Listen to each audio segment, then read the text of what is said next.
북한의 고려항공에는 VIP 전담 승무원이 존재한다고 합니다. 아름다운 미모와 몸매, 그리고 엘리트 코스까지 밟아야 될 수 있는 영예로운 자리라고 하죠. 하지만 그 뒤엔 상상도 못할 충격적인 진실이 숨겨져 있다고 하는데요. 특히 특별 선발라는 단어가 들려오는 날엔 그날 밤 무슨 일이 벌어질지 몰라 모두가 덜덜 떨어야만 한다고 합니다. 오늘의 사연자분 또한 그곳에서 끔찍한 일을 겪고 살기 위해 탈북을 하게 되었다고 하는데요. 대체 무슨 일이 있었던 걸까요? 안녕하세요. 저는 서하윤이라고 합니다. 한때 북한의 고려항공 승무원으로 일을 했었죠. 아직도 그날의 기억이 생생합니다. 합격 통지를 받은 날을 말이죠. 우리나라에서 고려항공 승무원은 단순한 직업이 아니었습니다. 국가의 얼굴이자 조국의 자부심을 세계에 보여주는 상징이었죠. 부모님은 제 어깨를 토닥이며 하윤아, 자랑스럽다 라고 말씀하셨어요. 그 말 한마디가 제 가슴을 뜨겁게 했습니다. 하지만 비행기에 올라 현실을 마주했을 때 이 모든 환상은 산산조각이 나고 말았습니다. 낡은 기체의 내부와 오래되어 색이 바랜 좌석은 정말 경악스러웠어요. 게다가 일부는 부품들은 헐거워져 있었습니다. 안전장비들도 교체된 것이 거의 없었죠. 선임 승무원 박소연은 빠르게 제 역할을 설명했습니다. 하윤 씨, 승객들에게 웃음은 항상 유지하되 불필요한 대화는 하지 말아요. 특히 외국인들과는요. 모든 행동이 보고된다는 걸 명심하세요. 소연의 말투는 차갑진 않았지만 그 안에 담긴 경고는 분명했습니다. 첫 비행은 베이징행이었어요. 이륙 후 식사 서비스가 시작되었습니다. 하지만 양은 충분치 않았고 몇몇 승객은 불만을 표했습니다. 저는 그저 미소를 유지한 채 죄송하다는 말만 반복했어요. 이뿐만이 아니었습니다. 착륙 준비를 하며 화장실을 점검하던 중 제 발은 끈적한 무언가를 밟았습니다. 낡은 파이프에서 누수가 있었던 거죠. 소연에게 보고했지만 그녀의 대답은 의외였어요. 그냥 수건으로 덮어두세요. 베이징에 도착하면 정비팀이 볼 거예요. 이 말을 들은 순간 현실과 이상 사이의 괴리를 처음으로 느꼈습니다. 제가 상상했던 고려항공의 모습과 실제는 달랐어요. 하지만 그때는 그저 첫 경험이니까 어색한 것이라 생각했죠. 베이징 공항에 도착했을 때 다른 항공사 비행기들을 봤습니다. 반짝이는 색기체들, 다양한 유니폼을 입은 승무원들. 그들의 자유로운 움직임과 웃음소리가 제 귀에 들렸어요. 한순간 부러움이 밀려왔지만 곧 애국가사가 머릿속을 채웠습니다. 이 땅 위에 복락을 주신 김일성 대원수와 김정일 장군님. 물론 그때는 몰랐습니다. 그 붉은 스카프가 점차 제 목을 조여올 거라는 사실을 말이죠. 고려항공에서 근무한 지 3개월째 되던 어느 날 아침 점호를 마치고 돌아서는데 관리자가 제 이름을 불렀어요. 관리자는 이유도 설명 없이 오후 2시에 간부실로 오라고 지시했습니다. 질문할 생각도 들지 않았어요. 우리는 그저 명령에 따르도록 훈련받았으니까요. 오후 2시 딱딱하게 굳은 표정으로 간부실 문을 두드렸습니다. 안에는 인사과장 김정호와 보위부 소속으로 보이는 남성이 앉아 있었어요. 그들 앞에는 제 인사기록이 펼쳐져 있었습니다. 그들은 정기 신상 확인 절차라고 했지만 이런 면담은 처음이었어요. 가족관계부터 시작했습니다. 아버지의 당직책, 어머니의 출신 성분, 친척들의 동향까지. 모든 정보가 이미 기록에 있을 텐데 왜 다시 묻는지 이해할 수 없었죠. 외국인과의 개인적 접촉 여부, 해외 체류 중 불순한 사상에 노출된 적이 있는지 등 질문이 계속 이어졌습니다. 제 대답은 모두 부정이었어요. 질문은 점점 더 사적인 영역으로 들어왔습니다. 제 몸무게, 생리주기, 피부 상태까지 물었어요. 뭔가 잘못되고 있다는 느낌이 들었지만 거부할 수 없었습니다. 그러더니 갑자기 체형 확인이 필요하다며 옷을 벗으라고 했습니다. 얼굴이 화끈거렸습니다. 자존심은 무너졌지만 거부할 용기는 없었어요. 속옷만 입은 채로 그들 앞에 섰습니다. 김 과장은 무표정한 얼굴로 제 몸을 위아래로 훑었고 보위부 남성은 무언가를 메모했죠. 팔을 올리라, 옆으로 돌아서라는 지시가 이어졌습니다. 마치 물건을 검사하듯 명령했어요. 저는 로봇처럼 그 지시를 따랐습니다. 눈물이 나오려 했지만 꾹 참았어요. 울면 약점으로 기록될 테니까요. 검사가 끝나고 옷을 입는 동안 그들은 저에 대해 대화했습니다. 마치 제가 그 자리에 없는 것처럼요. 체형 양호, 피부 상태 좋음, 특별 업무 적합이라는 평가가 오갔습니다. 외국어 실력을 확인하고 제 성품을 순종적이라 평가했어요. 그들의 대화에서 특별 업무가 무엇인지는 말하지 않았습니다. 하지만 그것이 정상적인 승무원 업무가 아니라는 건 분명했어요. 면담은 그렇게 끝났습니다. 간부실을 나오는 순간 처음으로 명확하게 느꼈습니다. 저는 사람이 아니라 관리 대상이었던 거예요. 누군가의 판단 아래 분류되고 평가받고 결정되는 물건 같았습니다. 복도를 걸으며 손이 떨렸습니다. 그들의 시선이 제 몸에 남아있는 것 같았어요. 화장실로 뛰어들어가 찬물로 얼굴을 씻었습니다. 거울 속 제 모습은 낯설었어요. 여전히 붉은 스카프를 메고 있는 제 목이 마치 올가미에 걸린 것 같았습니다. 이제껏 자랑스럽게 여겼던 그 스카프가 갑자기 무겁게 느껴졌습니다. 물론 그때는 알지 못했습니다. 이건 겨우 시작일 뿐이라는 사실을 말이죠. 어느 날 아침, 평소보다 더 숨막히는 긴장감이 흘렀습니다. 동료 세연의 숙소에서 그녀가 숨진 채 발견되었다는 소식이 퍼졌어요. 공식 발표는 심장질환에 의한 사고사였습니다. 하지만 아무도 그 말을 믿지 않았죠. 세연은 건강했고 얼마 전 신체 검사도 완벽하게 통과했으니까요. 복도에서 직속 선배가 작은 목소리로 귓속말을 건넸습니다. 세연이는 자살이야. 얼마 전 배정되었던 VIP 비행 후에 그랬대. 더 묻고 싶었지만 선배는 이미 멀어지고 있었어요. 우리 모두는 침묵했고 아무도 질문하지 않았습니다. 침묵이 생존법이었으니까요. 그리고 일주일 후 저는 갑작스러운 호출을 받았습니다. 특별 비행에 단독 배정되었다는 통보였어요. 가슴이 철렁 내려앉았습니다. 특별 비행이 무엇을 의미하는지 직감적으로 알 수 있었죠. 그날 비행기에 탑승했을 때 모든 좌석은 비어 있었습니다. 단 한 사람의 탑승자를 위해 준비된 비행이었어요. 중앙 통로를 걸어 들어오는 남성, 그가 김정은이라는 것을 즉시 알아봤습니다. 심장이 멎는 것 같았죠. 비행 내내 떨리는 손으로 서비스를 제공했습니다. 그의 시선이 제 몸을 훑을 때마다 소름이 돋았어요. 웃음소리가 과하게 크고 태도는 뭔가 위압적이었습니다. 항로가 끝날 때쯤 그는 저에게 물었어요. 이름이 뭐요? 대답하자 그는 그저 고개를 끄덕였습니다. 목적지에 도착한 후 경호원 한 명이 다가왔습니다.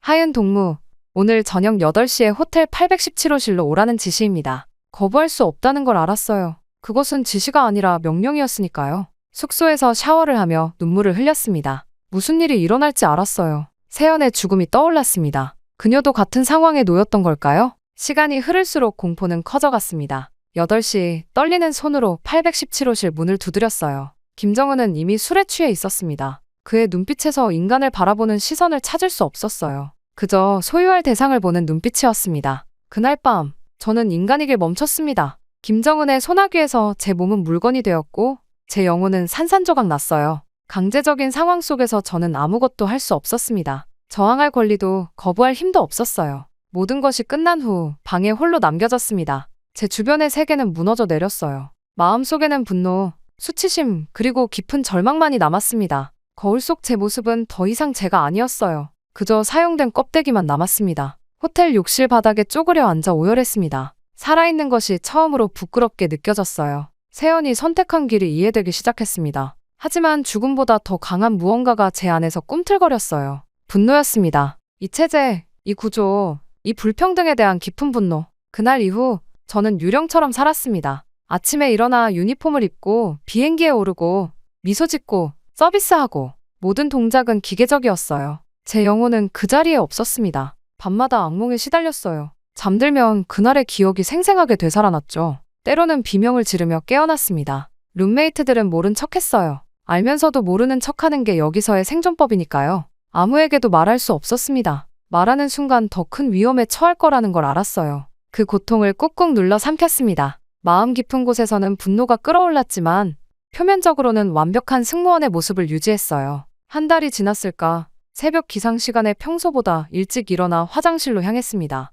그곳에서 정유림을 마주쳤어요. 유림은 화장실 바닥에 웅크리고 앉아 울고 있었습니다. 그녀의 눈에서 제 모습을 봤어요. 같은 고통, 같은 절망. 침묵 속에서 그녀 옆에 앉았습니다. 한참을 그렇게 있다가 유림이 먼저 입을 열었어요. 하윤아, 난 더는 못 버티겠어. 그 말 한마디에 제 방어벽이 무너졌습니다. 우리는 서로를 끌어안고 소리 없이 울었어요. 그날 밤 숙소 옥상에서 유림과 모든 이야기를 나눴습니다. 그녀도 저와 같은 방식으로 피해를 입었다는 사실, 그리고 더 끔찍한 일까지 겪었다는 걸 알게 됐어요. 유림은 그 일로 임신했고 보이부의 지시에 따라 낙태를 강요당했다고 했습니다. 걔들이 내 몸을 마음대로 다루더라. 마치 물건처럼. 유림의 목소리가 떨렸어요. 아이를 지우고 나서야 깨달았어. 우리는 이 체제 안에서 인간이 아니라는 걸. 유림의 말에 깊이 공감했습니다. 이 체제 안에서 우리는 인간이 아니었어요. 단지 사용되고 버려지는 도구였죠. 끔찍한 진실이었지만 그것을 함께 나눌 수 있다는 사실만으로도 고립된 절망에서 한 걸음 벗어난 기분이었습니다. 침묵은 우리를 죽여. 제가 말했습니다. 우리가 아무 말도 하지 않는다면 우리는 이 모든 일의 공범이 되는 거야. 유림은 오랫동안 생각에 잠겼습니다. 그리고 마침내 입을 열었어요. 하윤아, 우리 여기서 나가자. 이 나라를 떠나자. 그 말은 충격적이었습니다. 탈북은 상상도 못한 일이었으니까요. 하지만 유림의 눈빛에서 결연함을 읽었습니다. 그녀는 진심이었어요. 어떻게? 제가 물었습니다. 방법 찾을 수 있어. 함께라면? 유림이 제 손을 꼭 잡았어요. 그날 밤 저는 생각했습니다. 이곳에 남아 침묵하며 또 다른 피해자가 되거나 목숨을 걸고 자유를 찾아 떠나거나 둘 중 하나를 선택해야 했어요. 탈북은 가족에게 화가 미칠 수도 있었습니다. 하지만 계속 이렇게 산다면 저는 영원히 죽은 사람이나 다름없을 거예요. 새벽녘 결심을 굳혔습니다. 복종과 침묵으로는 아무것도 바꿀 수 없다는 것, 그리고 제 삶의 주인은 오직 저 자신이어야 한다는 것.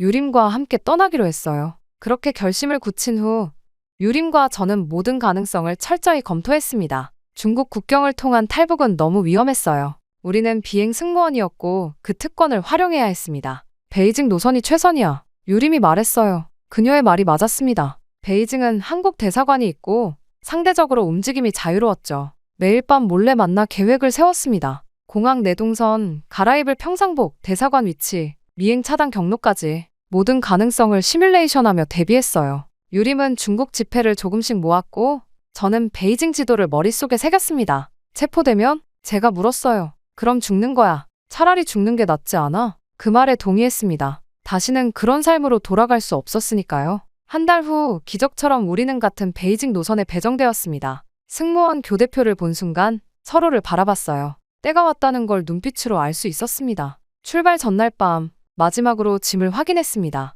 갈아입을 옷은 유니폼 안에 얇게 숨겼고 모은 돈은 몸에 붙였어요. 가족 사진만 작게 접어 주머니에 넣었습니다. 그게 전부였어요. 잠을 이루지 못한 채 평양의 어둠을 바라봤습니다. 가로등도 거의 없고 건물에서 새어나오는 불빛도 드물었죠. 마치 이 어둠처럼 제 인생도 암흑 속에 갇혀 있었습니다. 하지만 내일 저는 빛을 향해 날아갈 거예요. 새벽녘 유림이 제 방에 살짝 들어왔습니다. 무슨 일이 있어도 헤어지지 말자. 유림이 속삭였어요. 출근길 마지막으로 평양 거리를 바라봤습니다. 가족들 생각에 가슴이 아팠습니다. 제가 사라지면 그들에게 어떤 일이 벌어질지 알고 있었죠. 하지만 이제 돌이킬 수 없었습니다. 비행기에 오르기 전 감시 카메라를 의식하며 평소와 똑같이 행동했습니다. 이륙하는 순간 창밖으로 북한 땅이 점점 작아지는 것을 봤습니다. 제 심장은 격렬하게 뛰었어요. 이 비행이 끝나면 저는 다른 사람이 될 것입니다. 비행 중 유림과 저는 눈빛으로만 대화했습니다. 착륙 2시간 전 화장실에서 유림과 마주쳤을 때 화장실 근처에서 만나자. 승객들 하차 시작하면 이라고 작게 속삭였어요. 베이징 공항에 도착했을 때 제 온몸은 땀으로 젖어 있었습니다. 이제 돌이킬 수 없는 지점에 왔어요. 마침내 모든 동료가 나가자 유림과 저는 각자 준비해둔 평상복으로 갈아입었습니다. 붉은 스카프를 벗는 순간 마치 쇠사슬을 풀어내는 듯한 기분이었어요. 서로를 바라봤습니다. 평범한 옷을 입은 우리는 더 이상 고려항공 승무원이 아니었어요. 그저 자유를 향해 달리는 탈북자였습니다. 이후 베이징 공항 터미널을 걸으며 심장이 터질 것 같았습니다. 유림과 저는 약속대로 서로 다른 출구로 나갔어요. 시선을 마주치지 않고 그저 평범한 여행객처럼 행동했습니다. 택시에 올라 미리 외워둔 중국어로 시내 방향을 말했습니다. 창밖으로 유림이 다른 택시에 타는 모습이 보였어요. 안도감과 불안이 동시에 밀려왔습니다. 약속 장소에서 유림을 기다렸어요. 45분이 지나고 불안감이 극에 달했을 때 유림이 모퉁이를 돌아 나타났습니다. 우리는 소리 없이 서로를 껴안았어요. 미행은 없어? 제가 물었습니다. 택시를 2번 갈아탔어. 깨끗해. 우리는 지하철, 버스, 택시를 번갈아 타며 혹시 모를 미행을 따돌렸어요. 해가 저물 무렵 작은 여관에 도착했습니다. 유림은 준비해온 중국 지폐로 방을 하나 빌렸어요. 방문을 닫는 순간 모든 긴장이 한꺼번에 풀렸습니다. 갑자기 터진 웃음은 곧 눈물로 바뀌었어요. 우리는 바닥에 주저앉아 서로를 끌어안은 채 오열했습니다. 공포와 안도, 슬픔과 희망이 뒤섞인 눈물이었어요. 그날 밤 번갈아가며 잠을 청했습니다. 한 명은 항상 깨어 있어야 했어요. 창문으로 베이징의 밤거리를 바라보며 북에 두고 온 가족들 생각에 잠겼습니다. 제 탈북이 알려지면 그들은 정치범 수용소로 끌려갈 거예요. 이기적인 선택이었을까요? 하지만 그 체제 속에서 계속 살아가는 것은 더 이상 삶이 아니었습니다. 새벽 5시, 우리는 방을 나섰어요. 가능한 한 평범하고 눈에 띄지 않는 복장으로 갈아입었습니다. 목표는 한국 대사관이었어요. 한국 대사관 근처에 도착했을 때는 오전 9시가 막 지났습니다. 대사관은 높은 담장으로 둘러싸여 있었고 입구에는 경비원이 서 있었어요. 주변에는 중국 공안들이 순찰하고 있었습니다. 지금 뛰자. 제가 말했어요. 망설이지 말고 정문까지 곧장. 유림은 제 손을 꼭 잡았어요. 같이 가자. 절대 손 놓지 마. 우리는 모든 힘을 다해 뛰었습니다. 누군가 소리치는 것이 들렸지만 돌아보지 않았어요. 오직 대사관 정문만 바라봤습니다. 거의 다 왔을 때 뒤에서 급하게 달려오는 발소리가 들렸어요. 누군가 유림의 옷자락을 잡으려 했지만 우리는 멈추지 않았습니다. 마지막 힘을 다해 대사관 정문을 통과했어요. 숨을 몰아쉬며 겨우 말했습니다. 북한에서 왔습니다. 탈북자입니다. 도와주세요. 그 순간부터 모든 것이 달라졌어요. 우리는 대사관 안으로 안내되었고 바깥의 소라는 점점 멀어졌습니다. 안전했어요. 드디어 안전한 곳에 도착한 겁니다. 이후 한국 대사관에서 보낸 3주는 현실과 비현실 사이의 시간이었습니다. 신분과 조사, 신원 확인, 그리고 끝없는 질문들이 이어졌어요. 이번에는 북한 관리들이 아닌 한국 국정원 요원들이었죠. 그들은 우리를 인간으로 대했습니다. 처음으로 제 이야기에 귀 기울여주는 사람들을 만났어요. 마침내 한국행이 결정되었습니다. 중국 정부와의 협상, 북한의 항해 무마, 복잡한 외교적 절차가 모두 끝났어요. 특별기를 타고 한국으로 향하게 되었습니다. 비행기에 오르던 순간 묘한 감정이 밀려왔어요. 얼마 전까지 저는 승무원 유니폼을 입고 이 하늘을 날았습니다. 하지만 이제 저는 승객이었고 탈북자였죠. 떠나던 날의 비행과는 완전히 다른 감정 속에서 하늘 위를 날았습니다. 유림은 제 옆에 앉아 잠들어 있었어요. 그동안의 긴장과 공포가 풀리자 지친 몸이 휴식을 요구한 거겠죠. 그녀의 평화로운 얼굴을 보니 가슴이 따뜻해졌습니다. 이제 정말 자유를 향해 가고 있었어요. 기장의 안내방송이 들렸습니다. 승객 여러분, 곧 인천공항에 도착하겠습니다. 창밖으로 한국 땅이 보이기 시작했어요. 푸른 바다, 그리고 빼곡히 들어선 건물들. 북한과는 완전히 다른 풍경이었습니다. 저기가 제 새로운 집이 될 곳이었어요. 착륙하는 동안 손이 떨렸습니다. 유림도 깨어나 창밖을 응시했어요. 우리는 말없이 서로의 손을 꼭 잡았습니다. 이것이 진짜 끝이었어요. 아니, 진짜 시작이었죠. 비행기 문이 열리고 저희를 맞이하러 온 요원들이 안내했어요. 특별 통로를 통해 입국 수속을 밟았습니다. 보안상의 이유였죠. 인천공항 도착장에 발을 딛는 순간 제 몸이 굳어버렸습니다. 현기증이 일 정도로 압도적인 광경이었어요. 평양 순안공항은 조용하고 어두웠는데 인천공항은 마치 다른 행성 같았습니다. 천장까지 솟아오른 유리벽, 반짝이는 대리석 바닥, 끝없이 이어진 매장들. 모든 것이 너무 밝고 너무 화려하고 너무 자유로웠어요. 사람들의 표정이 가장 충격적이었습니다. 북한에서는 항상 경직된 표정, 조심스러운 눈빛이 당연했죠. 하지만 여기 사람들은 자유롭게 웃고 소리내어 이야기하고 심지어 공항 직원에게 불만을 표하기도 했어요. 그 누구도 처벌받지 않았습니다. 그 누구도 두려워하지 않았죠. 유림과 함께 말없이 주변을 둘러보았어요. 환한 조명은 숨길 곳 없이 모든 것을 비추는데도 그 빛이 감시가 아닌 환영처럼 느껴졌습니다. 끊임없이 흘러나오는 안내방송은 명령이 아닌 정보를 전달했어요. 자유롭게 웃는 사람들은 공연하는 것이 아니라 진심으로 기뻐 보였습니다. 누군가의 눈치를 보지 않는 분위기. 우리는 그 자리에 선 채로 숨을 멈추듯 멈춰섰어요. 마음속으로 되뇌었어요. 여긴 살아있는 사람들이 있는 곳이다. 유림의 손이 제 손을 꼭 잡았습니다. 서로 아무 말도 하지 않았지만 눈빛으로 모든 것을 전했어요. 두려움과 설렘, 슬픔과 희망이 뒤섞인 감정이었습니다. 우리의 새로운 삶이 시작되는 순간이었어요. 이후 한국에서의 삶은 모든 것이 낯설었습니다. 첫 번째로 맞닥뜨린 지하철은 압도적이었어요. 수많은 사람들 속에서 길을 잃을까 두려웠습니다. 복잡한 노선도를 보며 유림과 함께 웃었어요. 평양에는 2개 노선뿐인데 여긴 거미줄 같아. 버스, 슈퍼마켓, 거리의 소음, 휴대폰을 든 사람들. 모든 게 새로웠습니다. 편의점에 들어갔을 때 선택지가 너무 많아 어리둥절했어요. 라면 종류만 수십 가지였습니다. 북한에서는 선택이란 것이 거의 없었어요. 모든 것이 정해져 있었죠. 한강공원에 처음 가던 날, 자유롭게 뛰노는 아이들을 보며 울컥했습니다. 북한에서는 항상 누군가 지켜보는 긴장감 속에 살았는데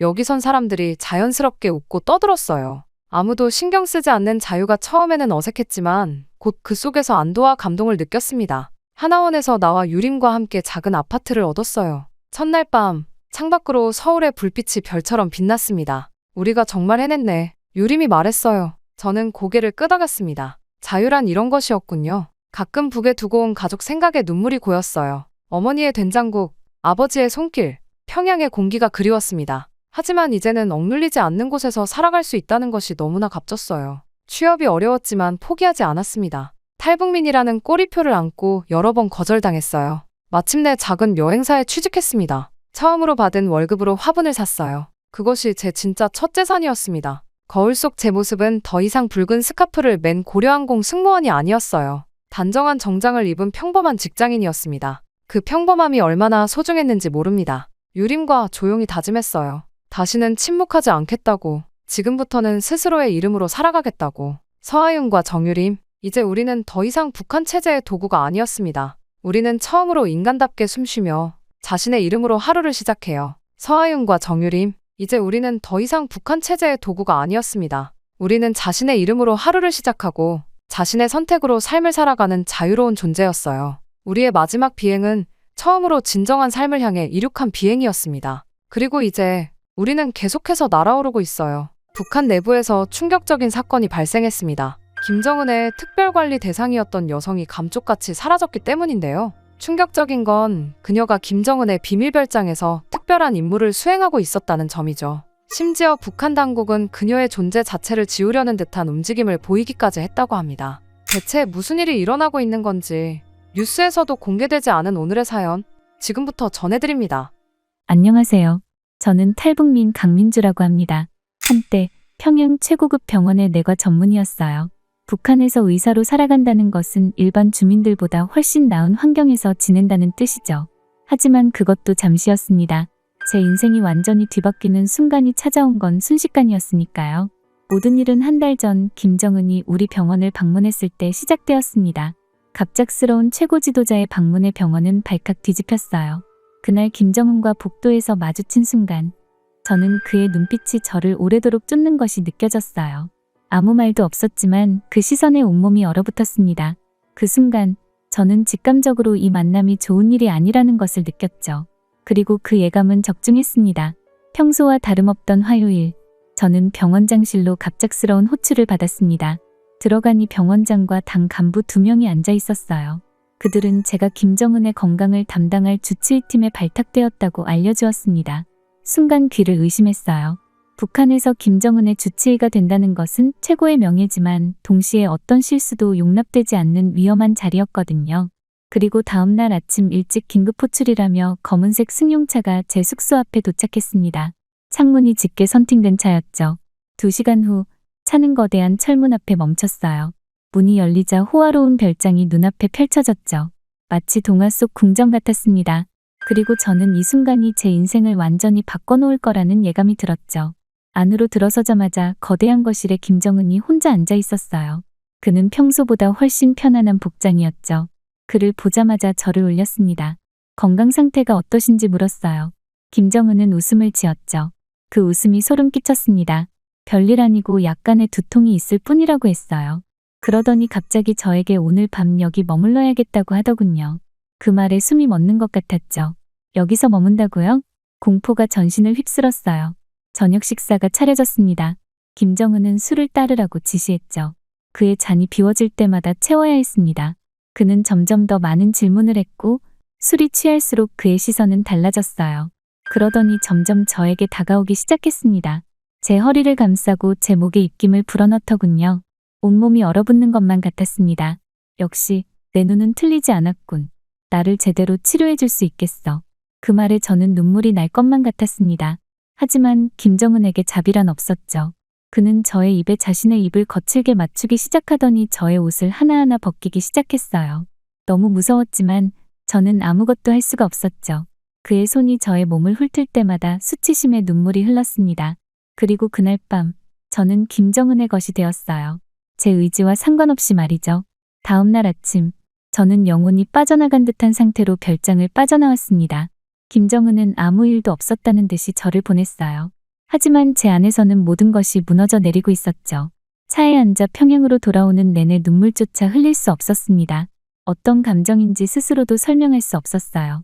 집에 도착했을 때 마침 고위 군 장성인 남편 최경철이 휴가를 받아 돌아와 있었습니다. 그를 본 순간 모든 감정이 폭발했어요. 제가 겪은 일, 김정은이 저에게 한 짓, 모든 것을 흐느끼며 말했죠. 구원의 손길을 내밀어 줄 것이라 믿었어요.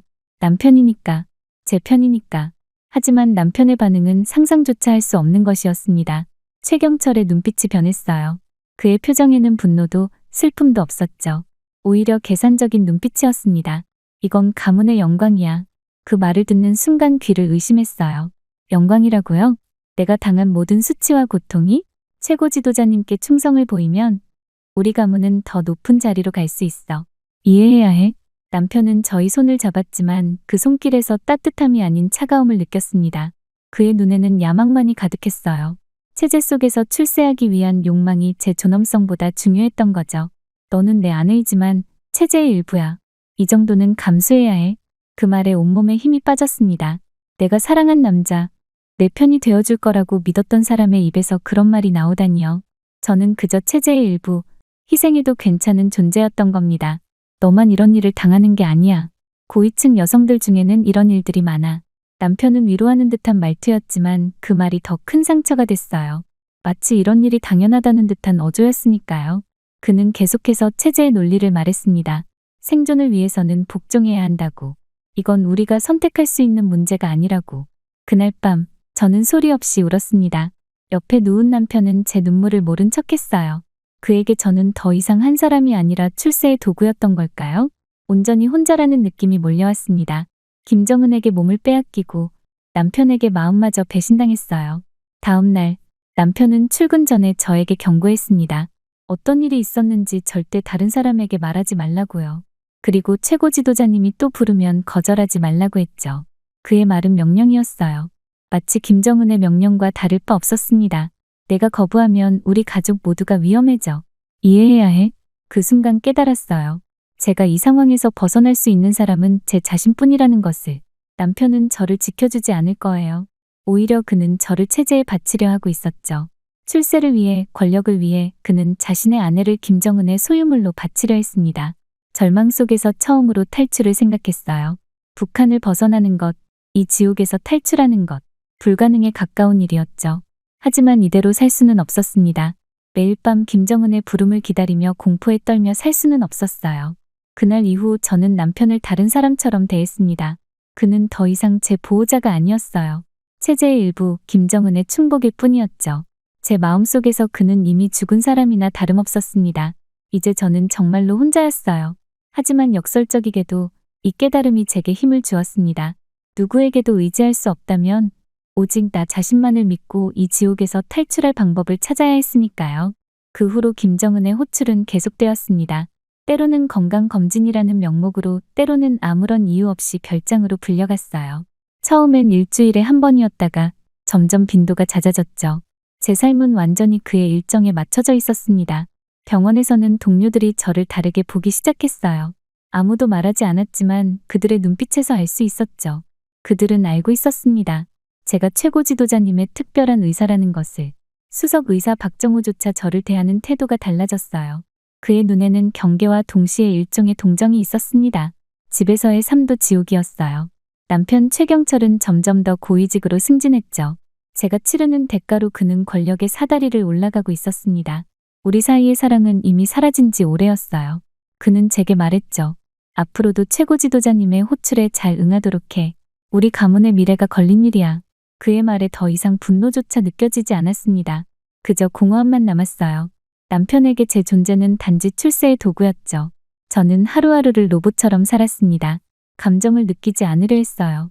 느끼면 무너질 것 같았으니까요. 밤마다 악몽에 시달렸습니다.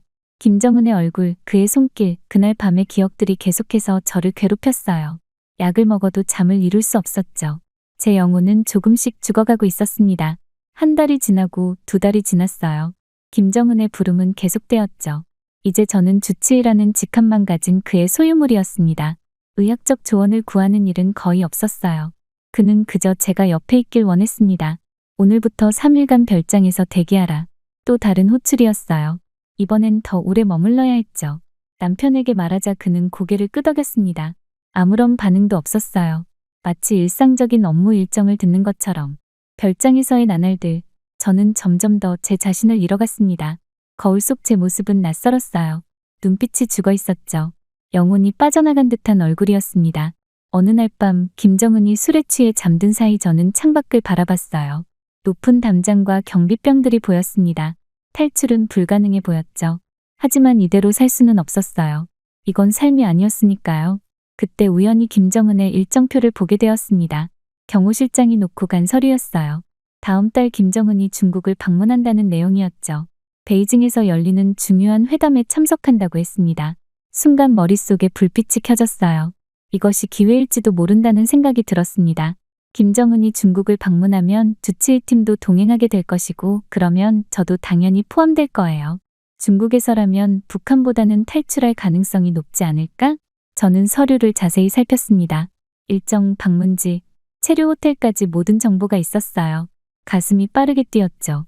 이것이 저의 마지막 기회일지도 모른다는 생각이 들었습니다. 그날 밤 저는 결심했어요. 중국 방문 일정 중에 탈출하기로. 어떻게든 김정은과 경호원들의 감시를 피해 도망칠 기회를 찾기로. 불가능에 가까운 일이었죠. 실패하면 죽음보다 더 끔찍한 결과가 기다리고 있을 거예요. 하지만 이대로 사는 것보다는 나았습니다. 탈출 계획을 세우기 시작했어요. 중국에서 어떻게 빠져나올지, 누구에게 도움을 요청할지 모든 가능성을 검토했습니다. 남편에게는 절대 말할 수 없었죠. 그는 이미 체제의 편이었으니까요. 마음속 깊이 두려움이 있었지만 동시에 오랜만에 희망을 느꼈습니다. 아직 살아있다는 느낌, 내 삶을 되찾을 수 있다는 가능성이 저를 움직이게 했어요. 이제 남은 건 기회가 왔을 때 용기를 내는 일뿐이었습니다. 김정은의 중국 방문, 그것이 제 인생의 마지막 기회가 될 거예요. 중국 방문 준비는 생각보다 빨리 진행됐습니다. 김정은의 방문이 결정된 후 일주일 만에 주치의팀 전원에게 출국 명령이 내려졌습니다. 심장이 터질 듯이 뛰었습니다. 이게 제 마지막 기회였습니다. 준비 과정에서 박정우 수석 의사는 모든 의료팀에게 엄격한 지침을 내렸습니다. 베이징에서 우리는 절대 단독 행동을 해선 안 된다는 지시였습니다. 항상 둘 이상이 함께 다녀야 했죠. 경호원이 24시간 우리를 감시할 거라고 했습니다. 탈출이 불가능하게 모든 장치를 마련한 겁니다. 남편은 제 출장 소식을 들었을 때 특별한 반응을 보이지 않았습니다. 그저 최고 지도자님을 잘 모시라는 말뿐이었죠. 그의 눈에는 야망만이 가득했습니다. 제가 무슨 생각을 하는지, 무엇을 느끼는지 전혀 신경 쓰지 않았습니다. 베이징으로 향하는 전용기에서 저는 창밖만 바라봤습니다. 평양이 점점 작아지는 모습을 보며 이게 마지막일지도 모른다는 생각이 들었습니다. 다시는 이 땅을 밟지 못할 수도 있다는 두려움과 설렘이 교차했습니다. 베이징 호텔에 도착했을 때 모든 일정이 공개됐습니다. 김정은은 다음날 중국 국가주석과 정상회담을 갖고 그 후 환영 만찬이 있을 예정이었습니다. 저희 의료팀도 그 만찬에 참석해야 했습니다. 김정은이 건강에 문제가 생길 경우를 대비해서였죠. 호텔방에 도착하자마자 저는 방 구석구석을 살폈습니다. 도청장치가 있을 가능성이 컸기 때문입니다. 북한에서 온 사람들은 항상 감시받는다는 사실을 알고 있었습니다. 침대 및 램프 뒤, 화장실까지 모든 곳을 확인했습니다. 그날 밤 잠들지 못했습니다. 내일이 제 인생의 마지막 기회라는 생각이 머릿속을 떠나지 않았습니다. 실패하면 어떻게 될지, 성공하면 또 어떻게 될지 시나리오를 계속 그렸습니다. 가족들에게는 무슨 일이 생길까? 가장 큰 두려움이었습니다. 하지만 이대로 살 수는 없었습니다. 이건 삶이 아니었으니까요. 다음 날 아침, 세심하게 준비했습니다. 작은 쪽지를 준비했죠. 탈출 희망. 내일 오후 3시, 호텔 정문, 대사관 차량. 이 쪽지를 어떻게 전달할지가 관건이었습니다. 쪽지는 화장지처럼 얇은 종이에 썼습니다. 물에 닿으면 즉시 녹아 없어질 수 있게요. 만에 하나 발각되면 삼켜버릴 생각이었습니다. 환영 만찬장은 긴장감으로 가득했습니다. 김정은과 중국 국가주석이 테이블 중앙에 앉았고 양국 수행원들이 주변을 둘러싸고 있었습니다. 저는 의료팀의 일원으로 김정은에서 새 테이블 떨어진 곳에 배치됐습니다. 눈은 끊임없이 주변을 살폈습니다. 한국 대표단을 찾기 위해서였죠. 마침내 한국 외교관들이 앉아있는 테이블을 발견했습니다. 그들은 왼쪽 끝, 중국 외교부 인사들과 함께 앉아 있었습니다. 그중 한 남자가 눈에 띄었습니다. 명찰에 있으면 대한민국 외교부라고 적혀 있었습니다. 심장이 빠르게 뛰었습니다. 이 사람이 제 탈출을 도와줄 수 있을까요? 만찬이 시작되고 음식이 나왔습니다. 자리를 옮길 기회를 노렸습니다. 화장실에 다녀오는 척하며 한국 대표단 쪽으로 걸어갈 기회가 필요했습니다. 하지만 의료팀 동료 박정우가 계속해서 저를 주시하고 있었습니다. 그의 시선을 피할 방법이 필요했습니다. 갑자기 머릿속에 아이디어가 떠올랐습니다. 가방에서 작은 약병을 꺼냈습니다. 김정은의 혈압약이었습니다. 저는 자리에서 일어나 김정은 쪽으로 향했습니다. 그에게 약을 전달하려는 척하며 천천히 걸었습니다. 그리고 의도적으로 한국 대표단 테이블 근처를 지났습니다. 바로 그때 저는 약병을 떨어뜨렸습니다. 작은 소리와 함께 약병이 바닥에 굴러갔고 마침 그 약병은 이승연 외교관의 발 앞에 멈췄습니다. 운명이었을까요? 저는 급히 몸을 숙여 약병을 잡으려 했고 이승연 외교관도 동시에 몸을 숙였습니다. 우리의 손이 맞닿는 순간 저는 준비해둔 쪽지를 그의 손바닥에 슬쩍 넣었습니다. 눈을 마주쳤습니다. 제 눈빛에 절박함이 담겼기를 바랐습니다. 이승연은 잠시 놀란 눈빛을 보였지만 이내 침착하게 손을 거두었습니다. 죄송합니다. 제가 약을 떨어뜨렸네요. 북한 말투로 말했습니다. 괜찮습니다. 여기 있습니다. 그는 한국 말투로 대답했습니다. 순간적인 만남이었지만 이 짧은 접촉이 제 운명을 바꿀 수도 있다는 생각에 온몸이 떨렸습니다. 진짜 떨리는 손으로 약병을 받아 김정은에게 건넸습니다. 그는 아무 의심 없이 받았습니다. 저는 자리로 돌아왔지만 마음은 이미 다른 곳에 있었습니다. 만찬이 끝나고 호텔로 돌아오는 내내 불안감이 휩쓸었습니다. 쪽지를 받았을까? 읽었을까? 도와줄까? 아니면 무시할까? 수만 가지 생각이 머릿속을 스쳐 지나갔습니다. 호텔 방에 돌아와서도 잠을 이룰 수 없었습니다. 내일 정말로 약속한 시간에 대사관 차량이 와줄까? 경호원들의 감시를 피할 수 있을까? 숨이 막혀왔습니다. 손톱을 물어뜯으며 창밖만 바라봤습니다. 베이징의 밤거리가 너무나 밝고 자유로워 보였습니다. 저 거리를 자유롭게 걸을 수 있을까? 휴대폰을 확인했습니다. 내일이 벌써 왔네요. 날짜가 바뀌었습니다. 몇 시간 후면 제 운명이 결정됩니다. 성공하면 자유, 실패하면 죽음보다 더한 형벌이 기다리고 있을 겁니다. 갑자기 방문을 두드리는 소리가 들렸습니다. 심장이 멎는 것 같았습니다. 누구지? 경호원? 아니면 박정우? 조심스럽게 문으로 다가갔습니다. 누구세요? 떨리는 목소리로 물었습니다. 안전점검입니다. 낯선 목소리였습니다. 문을 열자 호텔 직원으로 보이는 사람이 서 있었습니다. 그는 중국어로 뭔가를 말했지만 이해할 수 없었습니다.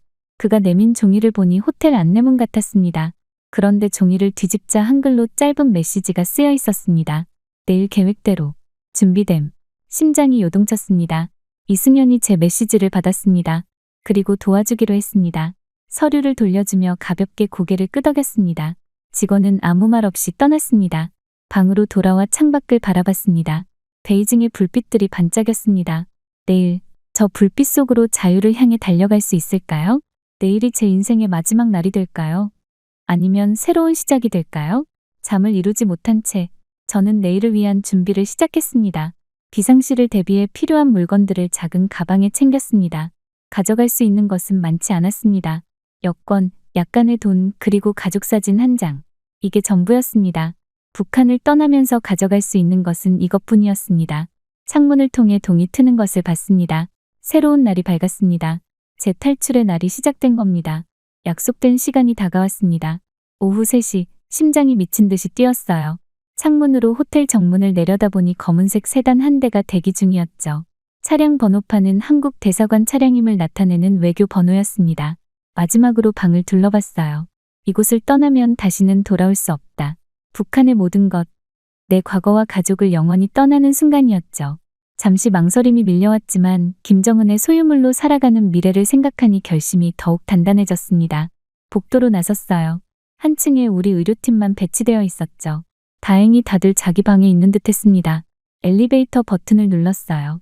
이 순간이 가장 위험했죠. 누군가 나와 마주칠 수도 있으니까요. 엘리베이터 문이 열렸고 안에는 아무도 없었습니다. 안도의 한숨을 내쉬며 탑승했어요. 1층 버튼을 누르는 손이 떨렸습니다. 내려가는 동안 초침 소리가 귓가에 울렸어요. 로비에 도착했죠. 경호원들이 있을까 주변을 살폈어요. 2명의 북한 요원이 로비 한쪽에 앉아 있었습니다. 그들은 나를 보지 못했어요. 자연스럽게 걸으며 정문을 향해 나아갔죠. 바깥 공기가 얼굴에 닿았습니다. 자유의 냄새였어요. 대사관 차량이 바로 앞에 있었죠. 천천히 걸음을 옮겼습니다. 뛰면 의심받을 거예요. 그때였어요. 뒤에서 박정우가 내 이름을 불렀습니다. 심장이 멎는 듯했어요. 천천히 돌아봤습니다. 잠시 신선한 공기를 마시러 나왔다고 변명했죠. 박정우의 눈빛이 의심스러웠습니다. 원수님께서 곧 돌아오실 테니 준비해야 한다고 말했어요. 차를 보니 운전석 창문이 내려가고 있었습니다. 이승연의 얼굴이 보였어요. 결정할 시간이었죠. 죄송하다며 바로 들어가겠다고 대답했습니다. 한 걸음 박정우 쪽으로 걸었다가 갑자기 방향을 틀어 차량을 향해 달렸어요. 박정우가 서라고 소리쳤습니다. 뒤돌아보지 않고 달렸죠. 차 문이 열렸고 안으로 뛰어들었습니다. 이승현은 엎드리라고 지시했어요. 차는 곧바로 출발했죠. 뒤에서 박정우의 고함 소리가 들렸습니다. 경적 소리와 함께 차는 호텔을 빠져나갔어요. 이승현이 괜찮은지 물었습니다. 고개를 들어 창밖을 보니 베이징 거리가 빠르게 지나갔어요. 따라오는 차는 없었습니다. 떨리는 목소리로 이제 자유인인지 물었죠. 이승현은 미소 지었어요. 아직은 아니라며 대사관에 도착해야 한다고 했습니다. 차는 골목길을 누비며 달렸어요. 곧 대한민국 대사관 철문이 보였죠. 문이 열리고 차가 안으로 들어갔습니다. 발을 대사관 땅에 디디는 순간 눈물이 왈칵 쏟아졌어요. 이 땅은 이미 한국이었죠. 김정은의 소나기에서 벗어났습니다. 떨리는 목소리로 망명 신청을 했어요. 자유를 향한 첫걸음을 내딛었습니다. 대사관 차량은 호텔을 빠져나오자마자 전속력으로 질주했습니다. 백미러로 살펴보니 검은색 차량 2대가 우리를 쫓고 있었어요. 북한 공작원들이었죠. 이승현은 핸들을 꽉 움켜쥐고 차선을 빠르게 바꿔가며 달렸습니다. 따라오고 있어요. 공포에 질려 소리쳤습니다. 이승현은 침착하게 골목길로 차를 돌렸어요. 좁은 길을 통과하며 추격자들과 거리를 벌리려 했죠. 하지만 북한 차량들은 집요하게 따라왔습니다. 신호등에서 빨간불이 켜졌지만 이승현은 속도를 줄이지 않았어요. 경적 소리가 요란하게 울렸죠. 중국 차량들 사이로 아슬아슬하게 지나갔습니다. 심장이 목구멍까지 올라왔어요. 대사관까지 5분이면 도착합니다. 이승현이 말했어요. 그때 옆 차선에서 북한 차량 한 대가 우리와 나란히 달리기 시작했죠. 공작원 한 명이 창문을 내리고 뭔가를 소리치고 있었습니다. 그들의 차가 우리 차를 들이받았어요. 차체가 흔들렸죠. 이승현은 갑자기 핸들을 꺾어 좁은 골목으로 들어갔습니다. 북한 차량 한 대는 따라오지 못했지만 다른 한 대는 여전히 뒤에 있었어요. 골목을 빠져나오자 드디어 대사관 건물이 보였죠. 한국 국기가 바람에 펄럭이고 있었습니다. 차는 대사관 정문으로 돌진했어요.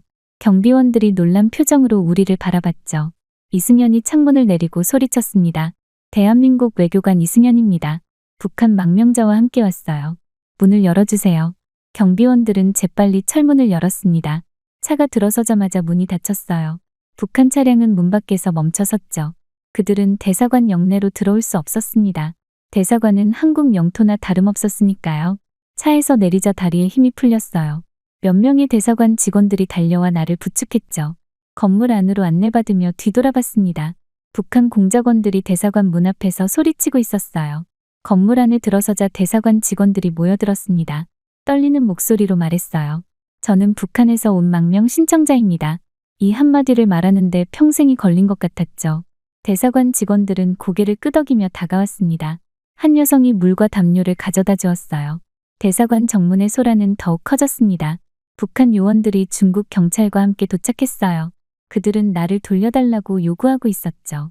우리 국민을 돌려달라 는 외침이 들렸습니다. 대사는 내게 상황을 설명해 주었어요. 북한 측이 압력을 가하고 있지만 한국은 나를 보호할 것이라고 했죠. 다만 중국 땅이기에 복잡한 외교 문제가 있다고 했습니다. 망명 신청서에 서명하면서 마침내 실감이 났어요. 이제 돌아갈 수 없는 강을 건넜다는 사실이 말이죠. 북한에 남겨진 가족들 생각에 가슴이 아팠지만 김정은의 소유물로 남느니 자유를 택한 것이 후회되지는 않았습니다. 창밖으로 동이 트기 시작했어요. 새로운 하루, 새로운 삶의 시작이었죠. 망명 신청 후 일주일 만에 한국 땅을 밟았습니다. 인천공항에 도착하자마자 국정원 요원들이 저를 맞이했어요. 그들은 친절했지만 경계심도 있었죠. 당연한 일이었습니다. 제가 북한의 고위층 의사였으니 검증 과정이 필요했어요. 조사시설에서 열흘을 보냈습니다. 매일 긴 시간 질문을 받았어요. 북한에서의 생활, 의료 시스템, 김정은과의 관계까지 모든 것을 물었죠. 때로는 같은 질문을 다른 방식으로 반복했습니다. 제 진술의 일관성을 확인하는 과정이었어요. 제가 김정은의 주치의였다는 사실에 특히 관심을 보였습니다. 그의 건강 상태, 성격, 일상에 대해 끊임없이 물었어요. 모든 것을 솔직하게 답했죠. 그것이 자유를 얻는 대가였습니다. 조사가 끝나고 하나원으로 이동했어요. 탈북민 정착 교육시설이었습니다. 처음 본 건물은 교도소 같아 보였지만 안에 들어서자 따뜻함이 느껴졌어요. 같은 처지에 탈북민들이 모여 있었죠. 첫날 밤, 침대에 누워 천장만 바라봤습니다. 형광등이 꺼지지 않고 계속 빛나고 있었어요. 24시간 전기가 공급된다는 사실이 놀라웠죠. 북한에서는 상상도 할 수 없는 일이었습니다. 하나원에서의 교육은 철저했어요. 한국 사회 이해, 경제 교육, 컴퓨터 사용법까지 모든 것을 배웠죠. 제게 가장 충격적이었던 것은 인터넷이었습니다. 세계 모든 정보에 자유롭게 접근할 수 있다는 사실이 믿기지 않았어요. 첫 외출날 편의점에 들어갔습니다. 진열된 상품의 다양함에 압도됐어요. 우유 한 종류가 아니라 수십 종류였죠. 계산대에서 점원에게 물었습니다. 이 많은 물건을 어떻게 다 팔 수 있냐고요. 그녀는 웃으며 대답했습니다. 당연한 일이라는 듯이 말이에요.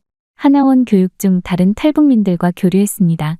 그들도 각자의 이야기를 가지고 있었어요. 고통, 상실, 그리고 새로운 시작에 대한 이야기였죠. 우리는 서로를 이해했습니다. 같은 아픔을 겪었으니까요. 3달 후 졸업식이 있었습니다.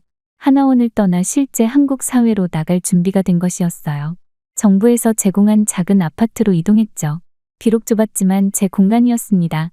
제 의지대로 살 수 있는 곳이었어요. 무엇보다 놀라웠던 것은 자유로운 의사 표현이었습니다. 정부를 비판해도 잡혀가지 않는다는 사실이 충격적이었어요. TV에서는 대통령을 풍자하는 프로그램도 방영됐죠.